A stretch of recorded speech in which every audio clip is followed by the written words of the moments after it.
Avec des Bibles en main, ce duo d'implantation d'églises a commencé à explorer leur nouvelle communauté, à se présenter aux voisins et à espérer se connecter avec eux. Ils savent que partager le message adventiste dans une ville comme Lima pouvait être difficile.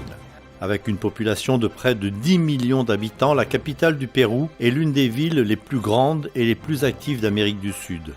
Comme dans beaucoup d'autres zones urbaines, les gens sont souvent occupés et l'intérêt pour la religion s'estompe.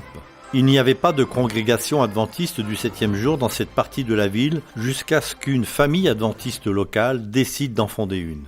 D'abord, ils ont commencé à se réunir pour le culte dans leur maison et ont invité leurs voisins à se joindre à eux. Puis ils ont invité des étudiants en théologie de l'Université adventiste de Lima à venir prêcher dans les rues. Cet événement a suscité beaucoup d'intérêt dans la communauté. Au fur et à mesure que la famille parlait de plus en plus avec ses voisins, elle s'est rendue compte qu'il y avait beaucoup de besoins. Ils ont recruté d'autres adventistes à Lima et organisé une exposition sur la santé pour la communauté. Les gens ont apprécié la compassion et les soins sincères qu'ils ont reçus. Peu après la première exposition sur la santé, Dina et Catherine ont été appelés à servir à plein temps par le biais du mouvement missionnaire, une initiative lancée et soutenue par plusieurs divisions mondiales de l'Église adventiste. Quand Dina et Catherine ont frappé à la porte d'Abigail, ils lui ont demandé s'ils pouvaient prier avec elle. Abigail accepta volontiers leur invitation et les filles revenaient chaque jour pour prier. Après quelques prières de porte, Abigail les a invitées à l'intérieur, où Dina et Catherine lui ont offert ses études bibliques. À chaque visite, les filles ont remarqué comment Abigail luttait pour l'entretien de sa maison.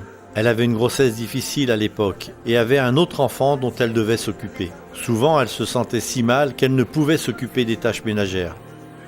Dina et Catherine commencèrent à l'aider avec empressement. Ils ont aidé Abigail en nettoyant, en cuisinant et en amenant son enfant à l'école. Les membres de l'église adventiste de Lima collectaient aussi de la nourriture pour la donner à sa famille. Leurs actes de bonté ont montré à Abigail l'amour de Jésus.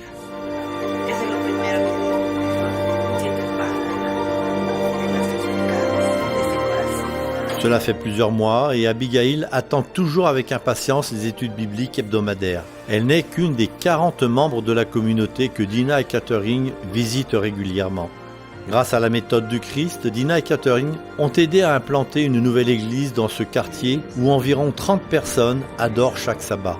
Merci de prier pour les planteurs d'églises comme Dina et Catherine qui sont en première ligne de la mission.